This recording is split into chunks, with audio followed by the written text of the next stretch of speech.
warshadii qaraxyada ee Daacishka Soomaaliya oo duqeyn lagu burburiyay iyo faahfaahin dheeraad oo ka soo baxay duqeyntaasi muuqaalkan ayaan idin wadaagi doonaa haddii aad qaybta YouTube-ka naga daawanayso fadlan nagu soo biir haddii aad page-ka naga daawanaysana like saar si muuqaalkan dad badan u gaaro mahadsanid faahfaahin dheeraad ayaa ka soo baxay weerar dhanka cirka ah oo xalay ka dhacay ayaga buraha Caalamiskaad ee gobolka Bari halkaas oo ay ka socdaan howlgalo ay Puntland ku qaaday xubnaha kooxda Daacish si looga saaro deegaanada uu ka armiyo maamulkaasi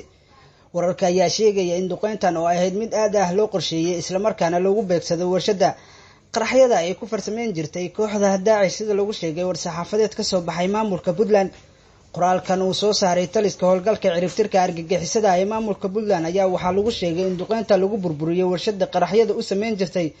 sidoo kalena biraha gawaarida ay adeegsato kooxdan soo saari jirtay sidoo kale warka qoraalka ayaa waxaa lagu xaqiijiyay in la dilay xubnihii dhammaan argagixisada ahaa ee halkaasi ku dhulbaaleysanayay isla markaana goobta lagu dilay saraakiil sarsare oo ka tirsanaa kooxda Daacish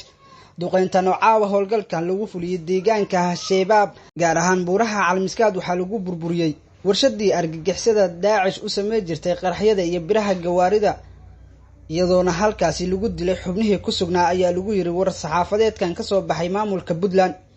Puntland ayaa sidoo kale waxay intaasi ku darteen ujeedkeedu yahay inay ka hortagto firxadka maleeshiyaadka kooxda